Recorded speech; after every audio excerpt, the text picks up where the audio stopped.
Welcome back to the Resupply with me, Guy Next Door, and me, DK, bringing you your weekly double tap of all things Space Marines and Laser Force. How are you this week, DK? You feeling super duper? Maybe super, not quite duper. Still dealing with a little bit of a cold. I'm on my spring break from teaching at the college, so if there's any kind of coughs or sniffles or anything like that going on, I'll try to remember to mute my mic, but otherwise just pretend Than's co-hosting the podcast again. I mean, worst case scenario, all you need to do is blame virus. That's what I do whenever I get sick. I just blame it on virus. Stupid Kiwi Virus, Invitation, DK, King, yeah, whichever one of you goddamn outbreak monkeys it is. This week, we have a very special guest waiting in the wings. Before we get to him, though, do you want to just quickly give us a brief rundown of when Nats is this year and et cetera, et cetera? I knew you would ask this week, so yes! I have that already. Perfect. So Nationals is going to be held in Clinton Township, Michigan, i.e. suburb of Detroit, from July 22nd through 26th. And we'll be playing pretty much all of those days, all day, every day. So get ready for lots of laser tag, folks. Do you know what the tournament fee was? Is this like 200? I believe it's 150 is what we're looking at now. That is subject to change, so don't quote me on that, and don't get mad at me and or the owners. All right. Well, with the housekeeping out the way, this week coming all the way from Loveland, Colorado. Yep. Yeah. I'd like to welcome to the mic Joseph, aka Sgt Tucker. How are you, man? Good. How are you doing? Good, man. Good. Thanks for joining us. I know we were gonna talk about sort of a few things to do with you guys. I know that you were very desperate to come on the mic and talk shit about your fellow Lovelanders. Yeah, it's always nice to keep them in check. Knock them down a peg or two. Yeah. Here come the hot takes, everybody. Did you say hot snakes? No, I don't have the kiwi flu that bad, buddy. So I guess before we talk smack about the rest of the cats from Loveland, I thought we'd do a little bit of a shallow dive into your background. So how long have you been playing for, man? So I started playing at LLT, which is the site that we're based out of, probably in, I'd say, 2012. Yeah. And then St. George came out to look at the arena. I believe Jeff was actually the one who requested it initially. Right. And that was in 2013, and that was pretty much when I started playing Space Marines. Yeah. And it's just kind of been no looking back since. I think I've played in, I want to say, 6 or 7 tournaments now. Sure. I started off as a resupply main. I've slowly been working my way out of it because I'm not as boosted anymore. So, how many nationals or internationals have you played in? Okay, so there was the one that we hosted, which was my first Nats. We don't talk about that one, right? That one's okay to that talk one about. exists. Oh, right, Yes, right. That one exists. It's just, it's kind of strange. That one exists. And then I believe San Marcos, I want to say, hosted the next one, or I can't remember. That wasn't a Nationals. That was West Coast 3. Okay. Because I remember there was the Nats we do not speak of. But I think there's one more Nats that I attended that I am just kind of forgetting in the back of my head. You weren't in Sacramento, were you? I did not get to go to Sacramento, unfortunately, due to work and some other issues that I had going on. It might have just been the one Nationals in Loveland then. I think you probably did a couple of coastal tournaments other than that. Right on. Because since the one in Loveland, there was the Nats that shall not be mentioned, there was Sacramento, and there was Brisbane. I'm thinking of Detroit. The last time I was in Detroit before Random Draw, I forgot that's East Coast tournament, not Nats. Yeah, whatever. They host like 8 tournaments a year. They can call it whatever they want. Who really cares? Yeah. So you got a bit of like competition experience on under your belt, which is helpful. Yeah. And I guess especially because this one's sort of shaping up to be possibly the biggest tournament that's been held, biggest Space Marines tournament that we've held, or well, in recent memory anyway. Yeah. I'm sure Old Man Than would be able to correct us on that one. So I guess with you guys coming, I hear there's quite a large contingent of players out of Loveland that they're actually attending this year. Currently we have rumored about 15 players Holy that crap. want to attend. Yeah. Because if well, let's see, I have 9 and Luke has 6, so yeah, 15. Wow. So that's just kind of the rumor. There are a lot of solidified yeses. I think there's about 5 of them that are on the fence right now. Right. But other than that, it looks like Loveland is pretty much ready to send 2 teams out, and it's honestly really exciting to see so many people. Because at first it was like, okay, we'll have one Loveland team, and then we might scrape together a B team hybrided with like Mercs or other sites.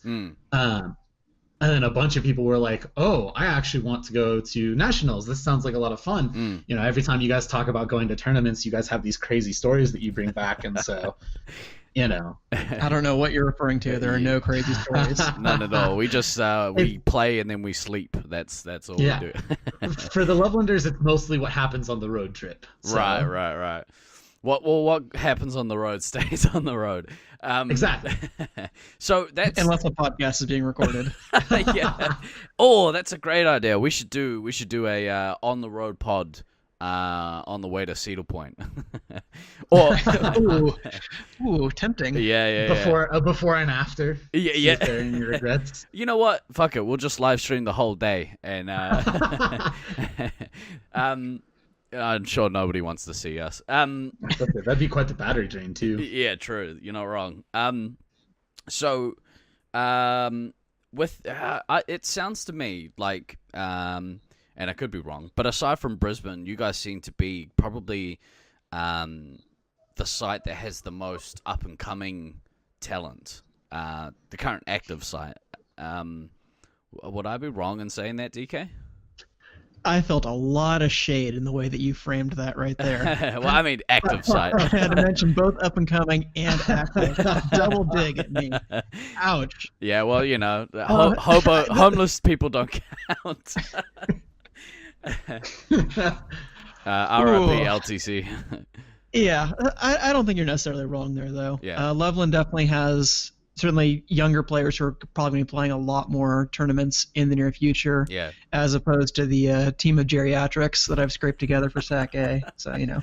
That and just the sheer numbers of people that are keen to play. Like, we've got a lot of players potentially keen for Auckland.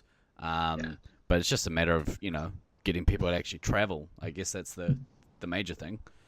To really put it into perspective, when we hosted WCT, I think it was either last year or the year before. Yeah. Loveland put forward 3 teams, and we barely scraped together that 3rd team by the end of it. Right. We started doing what we called seasons afterwards, which was like mini tournaments. They lasted about 6 weeks.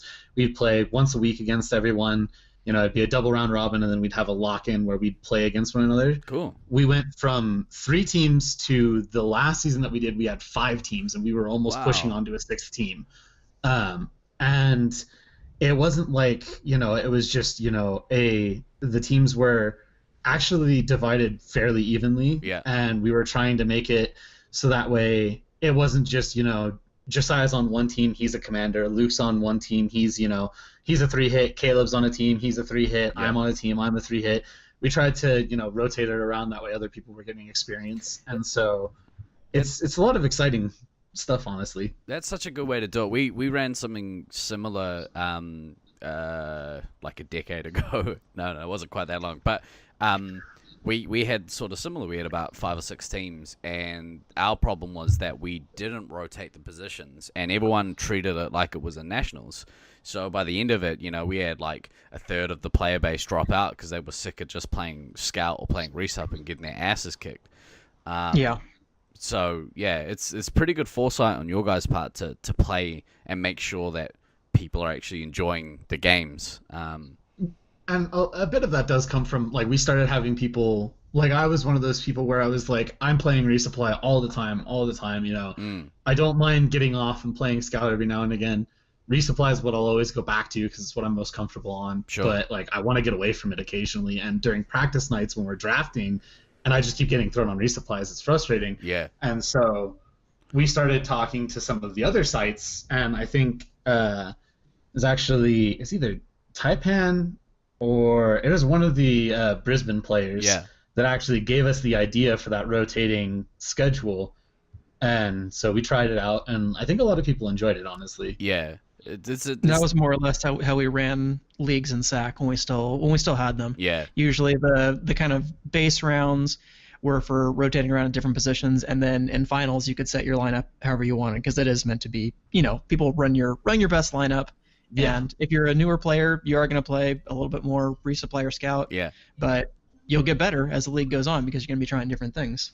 Yeah, and I guess the longer you can keep those players around for, the better.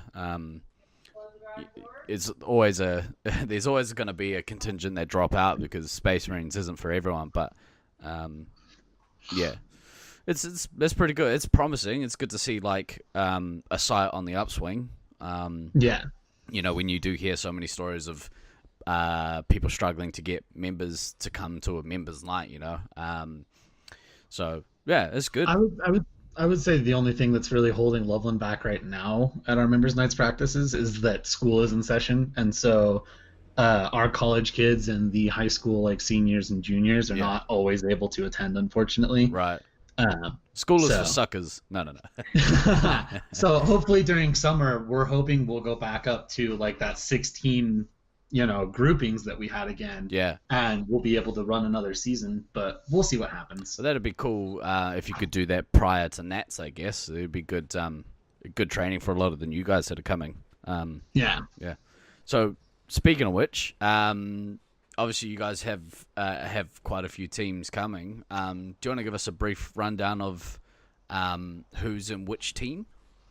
So the Loveland A team is for the people who have seen us going to tournament. It's a couple familiar names with Josiah, Caleb, and Luke. Josiah is Bagel now. Caleb has stuck with Slaughtermelon. Luke is still Mischief. But now they have added to their roster a player named Seth Babylon. He goes by Zenless. Mm-hmm. John Calkins, who participated with us in WCT, this will be his, I want to say like third tournament, and he goes by Mimosaurus. Yeah. And the fourth one is Dylan Kirkpatrick, and I cannot remember what name he is going by now. He was Dr. Feels Good back when he lived in Loveland. Yeah. Stop changing your damn names, I people. Reckon. Stick with one for the next 2 decades. Yeah, he lives in Florida. I mean, I always make fun of them because I've been Sgt Tucker forever and ever. Yeah. And they always make fun of me that they'll change it on me one day while I'm not looking, and so I'll have to change it back. He was Dr. Feels Good beforehand. I don't know what he's going to go by this tournament, but he has also participated in the Detroit Arena tournament. He went with us to ECT. Yeah. And so all of those players, all 6 of them, have been to the Detroit Arena, so it'll be interesting to see them play together. Yeah. And then for my team, I have myself. I have a person named Eric. He goes by Feeder. He's also been to Detroit. I have Ryan Bauer, who goes by Phantom. He's been to a couple tournaments as well. And I have my contingent of new people who are hoping to get onto the B team.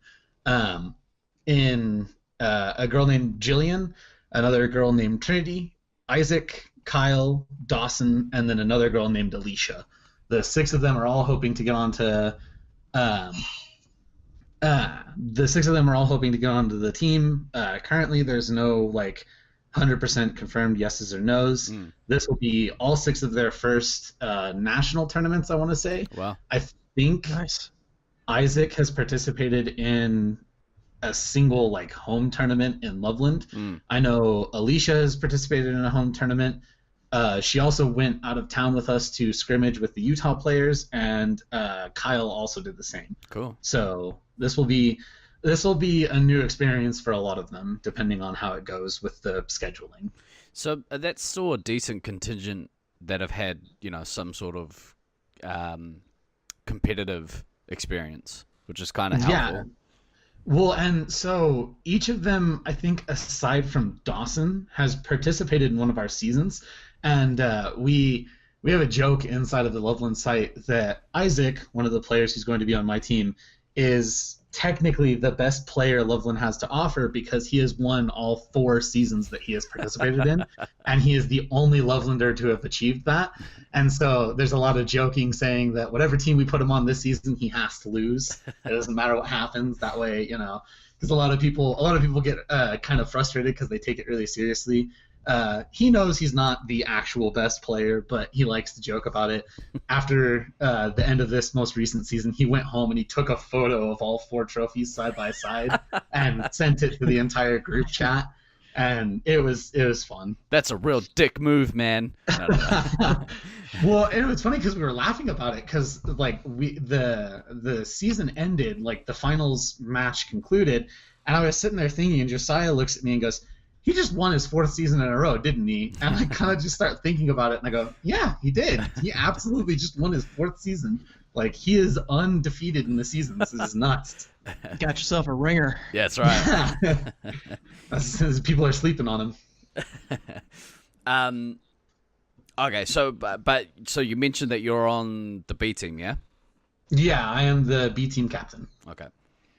So let's start with the softball questions here, guy next door. So why aren't you good enough to be on A team? Mostly because I walk around with my gun down around and resupply people when they ask me to. Doesn't keep his gun up, kids. Yeah, always keep your gun up. Remember, you got to shoot people so you can get shot too. But in all honesty, I wanted to for this tournament because it's going to probably be one of my last away tournaments for a little while due to money constraints that I'm having. So I wanted to really kind of take a step back and train some of the newer players that wanted to go. And so as soon as I saw, the 6 names of new players that want to go, I got really excited because these are all people that I can kind of, take a step back, teach them as they're going, and it'll be quite the experience for them because a lot of them, they look to Josiah, myself, Luke, Caleb, John as some of the, best players that Loveland has to offer. Sure. And so it's going to be a really interesting experience when they go out to play against, Brisbane and Detroit A and, even, Sac A, even you guys in Auckland. It's going to be a whole new experience playing against these newer players that they've never, played against that have different skill sets and different mindsets and different, So I'm excited to kind of expose them to the tournament scene and get to kind of almost hold their hands as they go through it. It's pretty interesting, like a new player coming in and experiencing that because for the most part, you like you say, you play against the people that you're familiar with, and when you go to nationals, it's several teams, and for the most part, those teams are filled with players who are as good, if not better, than your best players at your home side. So it's really like both a positive experience where you go on and you say, wow, this is amazing. Like these guys are all able to play the game that I love at such a high level, but also like, oh fuck, now I've got to play like 6 Josiahs or yeah, maybe not 6 Josiahs. And that's kind of what I'm hoping. Yeah, right. That's what I'm kind of hoping it'll do. I know one of the players has openly stated to me that their goal is to become not the best player in Loveland, but one of the top players of Loveland. Good goal. And so I'm hoping when they go out, they see all of this and it's not discouraging to them. Instead, they go, wow, this is what the gap actually looks like. Yeah. Here's what I've got to do. Here's how far I have to go, And instead of it hurting them, they take it in stride and they go, all right, here's what I have to do. I've seen what the gap looks like now. Now I have to reach it. But there's as long as you can apply those lessons, I think that's really the experience of being either your first kind of go around at a Nats, whether this is your site's first go around or whether you're on a B team or something like that. You're going to learn a lot of things. Now, some of that learning process is going to be painful, is basically just getting your ass kicked, but yeah, that's part of it. We've all had to go through it one time or another. Absolutely. Yeah.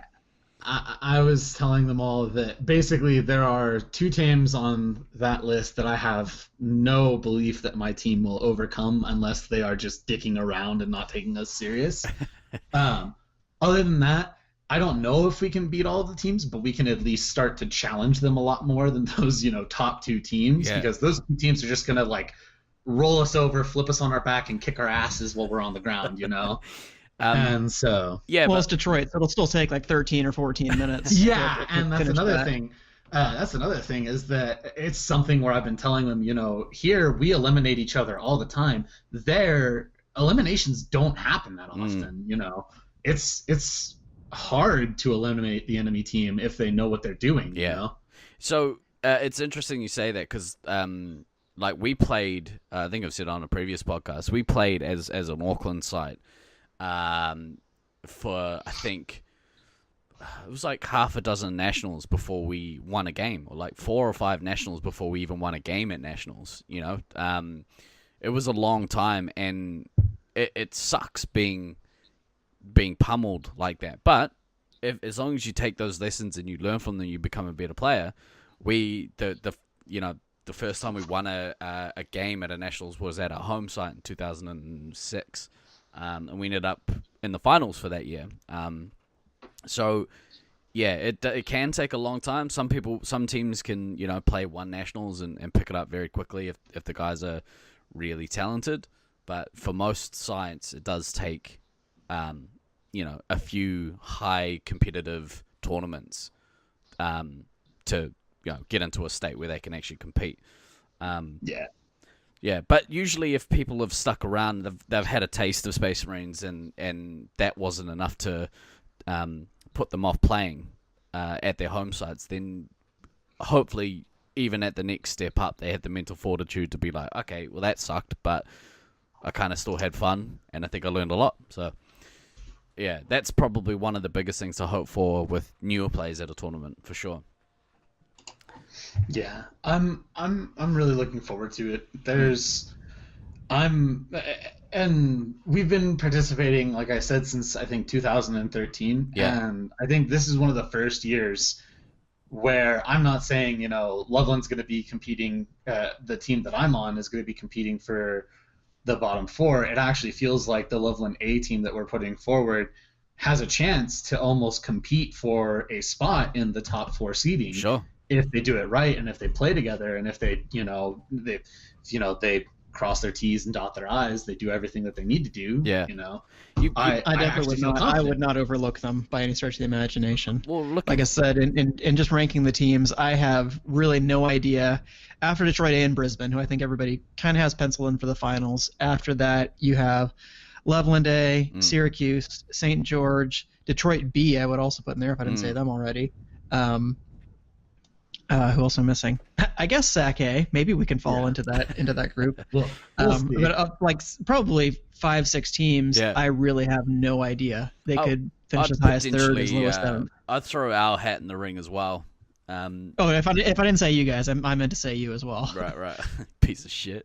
I'm throwing that shade right back at you. Yeah, it's again, like the last couple of tournaments we played at, the middle of the pack has been so wide. It's been really hard. Even my in Sacramento, my first experience playing the guys from Loveland, you guys the guys that came and represented were they played out of their skins. Apparently the people who saw them play the year before were just like, holy crap, like these guys have really stepped their game up. So we hit the ground running after the ECT in Detroit before Nats in Sacramento, because I think it was a real eye-opener for a lot of the players that we are not as far as we thought we were. We still have this far to go. We can't start, taking it easier while we're training people. We still need to be training ourselves. Yeah. So. How do you find the prep has gone? Like your guys' Nationals prep, has it started yet, or? It's kind of started. So for the B team, it's really hard because initially I had Ryan Phantom, who lives in New York, because he's going to college there. I had Togomontu Jillian, who lives in North Carolina because she's going to college. I had Spooky, who lives in Detroit, so I can't do anything about that. So it was quite literally just me Isaac, who goes by Izzy, and then Kyle, who goes by Dank Memer. And it was just the three of us for Loveland B. Right. But Luke was having Loveland A practice some interesting strategies and some different ways of playing, trying to teach them kind of synergy. I won't throw my personal opinion on it out. But Please do. Come on, break that story right here. Yeah. There's a lot of stuff going on right now that has me, I'll say, concerned. Yeah. But I feel like they can definitely kind of, overcome it. It's just another obstacle that they have to get through. Yeah. And they've still got, over 2.5 months before Nats even begins. Yeah. I'm plenty confident that they'll get it taken care of. So it's one of those things where, as worried as I am right now about it, I know that by the time we get to Nats, this shouldn't be a worry. Sure. I think so let me just clarify. You guys have a Memosaurus and a Dank Memer? Fucking kids. We do. So the code names. This one's going out to Grack if you're listening. Are you going to take that from the Loveland people? Damn Their you. meme game?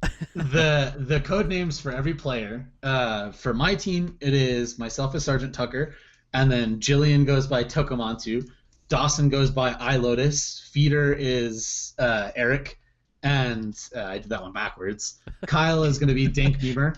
Isaac is going to be Izzy. Ryan Bauer is going to be Phantom, and Trinity is going to be Goldfish. And then we have the A team members, who are, Josiah is Bagel, Luke is Mischief, Caleb is Slaughtermelon, and we have Seth is Zenless, John Calkins is Memosaurus. And like I said, I want to guess at what Dylan's is, but I have no idea what he's going to go with this year. It was Dr. Feelgood last time, but... See, I do appreciate this, though, because now when we have everybody at Nats and you get 30 friend requests from people who you have no idea what their real name is because you only know their code names, now we have some context, so thank you for that. Yeah. We just need to put some faces to the names and it'll make more sense. And like I said, there's still a couple on my team that are iffy. I know Trinity is finalizing everything with her parents. They've got some worries. Dawson's making sure, he's got the funds to go. Jillian's making sure she's got the funds to go. Oh, I forgot Alicia, because she's not on this list right now because I haven't added her yet by accident. She goes by... she's gone by so many different names. So the two most common ones that I see her use are Rose Jasper and Unleasha. So. Oh yeah, she came to Sacramento one time, as I recall. She went on a trip with, I believe, Hot Tamales and Akodama. Right. And they all went to Sacramento for a little bit to play. Are you guys driving or flying? Flying. We have done that drive and we will not do it again. How far is that drive? Is it like 2 days? It is a 22-hour drive if you do not stop. Fuck that, man. Yeah. And my little car didn't make it past Nebraska, and so 8 hours in we were stranded, and so we had to figure ourselves out real quick. Even the cars don't want to make it out of Nebraska. To put that in context, I'm pretty sure like it takes less than 22 hours or maybe 22 hours thereabouts to drive the length of my entire country. So, and that's with having to cross the ocean to go to the other island. Exactly too. right. Yeah. Yeah. I'm not. Pass. That's a hard pass for me. So it sounds like prep has gone all right. It from the to make a Game of Thrones reference, from what I hear from my little birds, it sounds to me like some of you guys experience a little bit of Space Marines fatigue, or like that's what I'm coining it as anyway. It's definitely showing itself, and like I said, it's kind of worrying to see, but like I said, it's another one of those obstacles where I feel confident that, it's one or two of them have said they'll take, a bit of a break, they'll step away, kind of let themselves regain the I want to be playing Space Marines, I want to be here, know. Not this is something I have to do for a Nationals tournament, I have to be here, I have to. Yeah. So I think they'll be okay in the end. It's a pretty common thing though. Like we get it from time to time. We've got some guys experiencing it at the moment, and it gets to a point where you just sort of contemplate, do I want to keep doing this and stressing out each week and getting shitty at the people because something happens in a game, or you get frustrated with yourself and you take it out on your other players. I would say that's where your site leadership, and I'm not talking about the people that work there potentially, but the guys with the experience should be in a position where they can kind of have patience with the people that are going through it, but also have the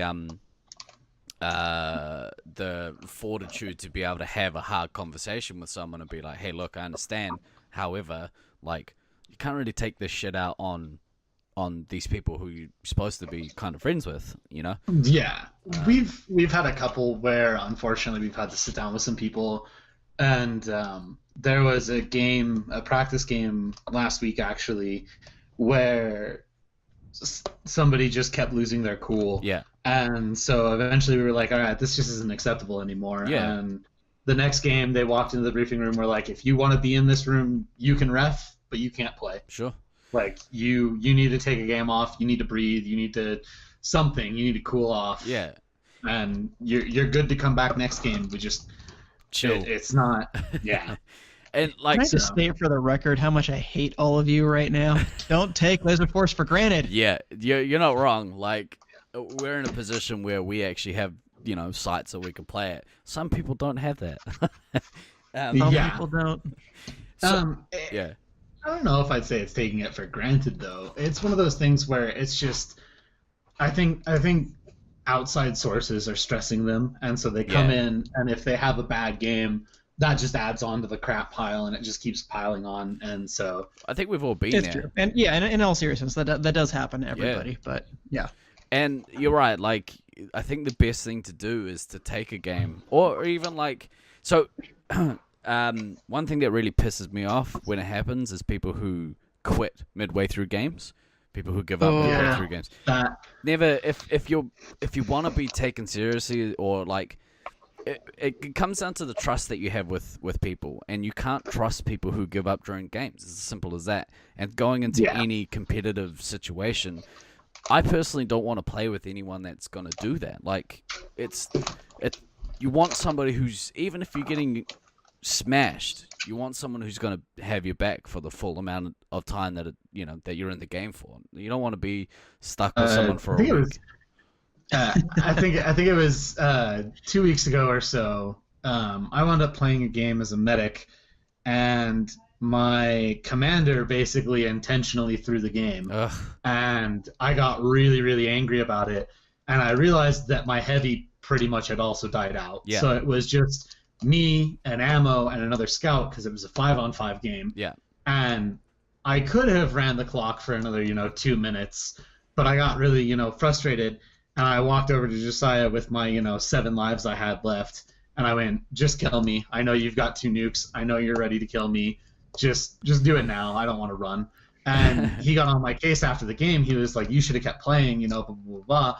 Even though it was over, it's good experience for the other players to have to hunt you, as well as you to have to learn to protect yourself. And so I'll admit I even still need to work on it. Yeah, he's not wrong. Like that, he brings up a good point. Like, being in a situation where you take away the opportunity for someone else to be able to hone their skills is a little average. I mean, to be fair, I've done not quite that, but as a medic, like, sometimes in a game, in a nationals, like, if your ammo dies out, like at the start of the game, there's not really too much point in resupplying your team with lives. So if you can mitigate the damage and maybe conserve some energy, that's one thing. But sort of walking around and like, I remember in a tournament in 2003, one of our guys got busted to medic for a round, because we were playing a rotation tournament, and he got busted to medic for a full round. He was our best player because our ammo died, and so he just walked out into the middle of an open space and just said, missile me, and we were like, oh, come on, man. Like, you could still do things that aren't necessarily giving up as such, but like, yeah, there's things you should do and shouldn't do, I guess. Blatantly like giving up is not one of them. Okay, so getting back to Nats here, I'm going to go ahead and throw myself under the bus. Apparently, one of your podcast hosts said something stupid the other week where I said I thought that Loveland would do pretty well because I thought that maybe the two mazes, Detroit and Loveland, play relatively similar. I have apparently been disabused of that notion. I would try to clarify my remarks, but I'm just going to go ahead and just keep piling on the dirt here. So I'm going to allow Sgt Tucker to just explain what he thinks some of the major differences between the two fields are. So I don't know if I'd say it was stupid. I would. It was wrong. It's just wrong. Yeah, you're wrong, DK. Yeah, exactly. So one of the biggest differences for the Detroit and Loveland having played, in both a decent amount, is for Loveland you get that one resupply and then you're basically fighting from that point forward until one team throws the other team off of the top floors, and that's pretty much the only way you then get resupplies. Is we talk about how in Loveland there are about 4 resupply spots upstairs, and you can resupply almost anywhere downstairs as long as you are set up properly. But the upstairs area is the spot everyone fights for because getting up to it is so easy to be watching both rampways and have your ammo on one side, your heavy on the other, and then one of them calls out to the other and they flip if they need to. Whereas Detroit, you get that first resupply. By the time you get up to the top of the ramp, you are getting a second resupply, and then sometimes you even get a third one before your heavy even enters combat. And so it's a lot different in the sense of the pacing of the game, and then not only the way it plays out. In Loveland, when we hosted WCT, we jokingly said we could easily do 3 rounds because every game is an elimination here almost. It's unprecedented that a team survives an enemy team unless they are completely even in skill and some just random lucky, chance things happen where a player misses another player going up the ramp, so they have to retreat and draw back to their team, and that gives the downstairs team time to, settle back up and things like that. Whereas in Detroit, it's basically you don't go downstairs unless you're going for bases. And if you get shoved downstairs, you better pray to God you've got a point lead because there's no way you're getting back upstairs. Right. It's not happening. And it's so bad that I remember when we went for I think it was ECT, there was a pathway that I believe the previous owners had put a new wall in, and Pint Size Rachel had slammed into it, not realizing it was there. Oof. And if a home site player is just like, I have no idea how to even navigate my maze like this, it suddenly becomes a really worrying factor for all the other players because everyone's like, what's the downstairs like? Don't worry about the downstairs. You're not going down there unless you're getting your bases. Right. And that's it. And then also, I would say for the final point is Loveland is a very, command and conquer kind of style, whereas Detroit is very, all right, here's how much area I control of the map. Here's how much area you guys control of the map. We're going to take a little bit of this from you guys and see what happens. And then, sometimes, you guys are 50-50. Both of you are fighting for tower still. Someone's fighting over back corner. The heavies are dueling across the ramps at one another. Whereas in Loveland, it's very much, I'm going to send as many members at you guys to throw you downstairs as fast as possible. Because if you go downstairs, the likelihood of you winning goes from like a 50-50 split to we're probably going to win every game as long as we stay upstairs. Right. And we don't mess it up too much. I guess that was probably the main way that I was thinking they played a little bit similar, is that your essential goal is to try to knock the other team downstairs with a massed push.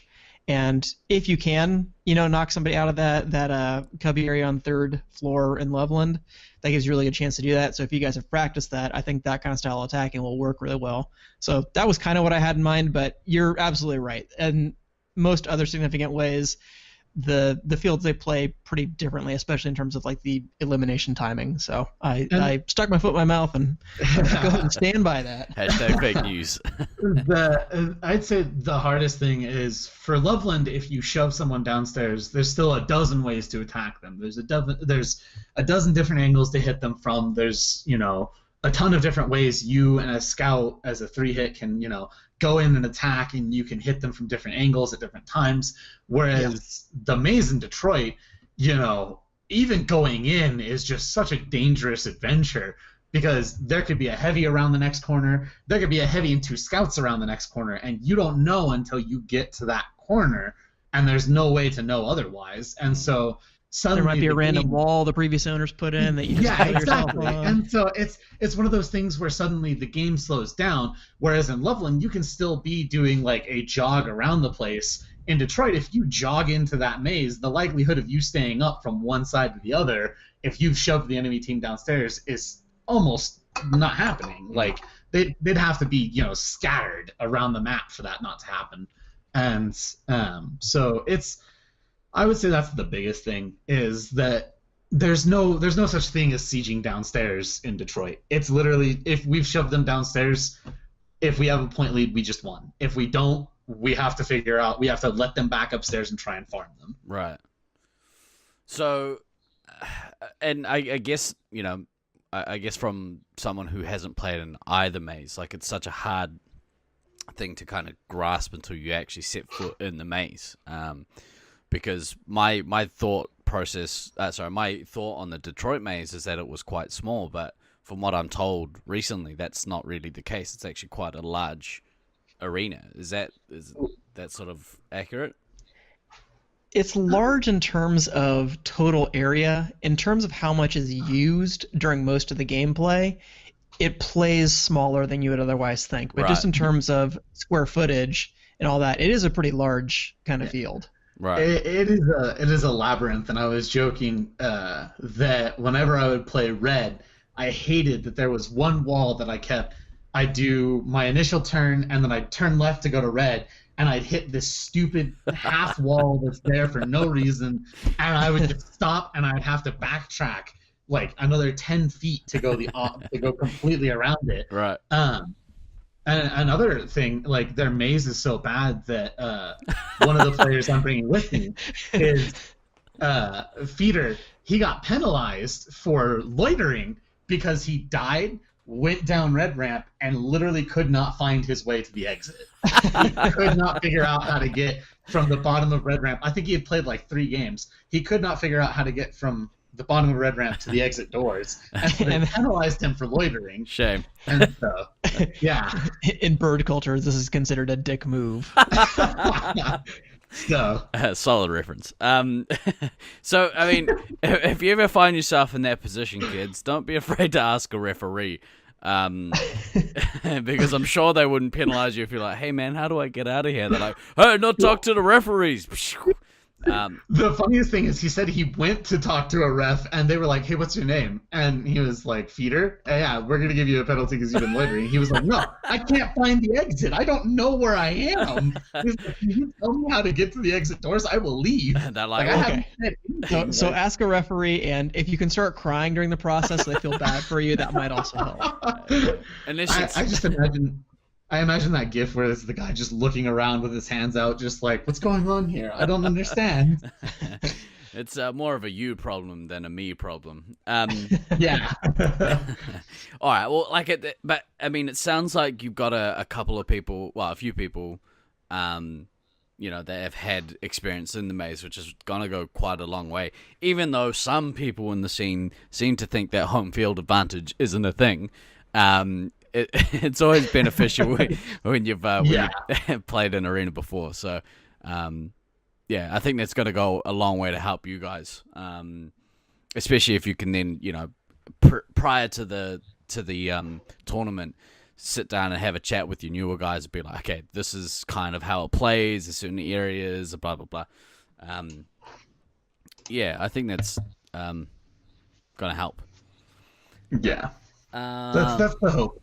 So that's probably good place as any to stop. Do you want to add? Either of you guys want to add anything for this one?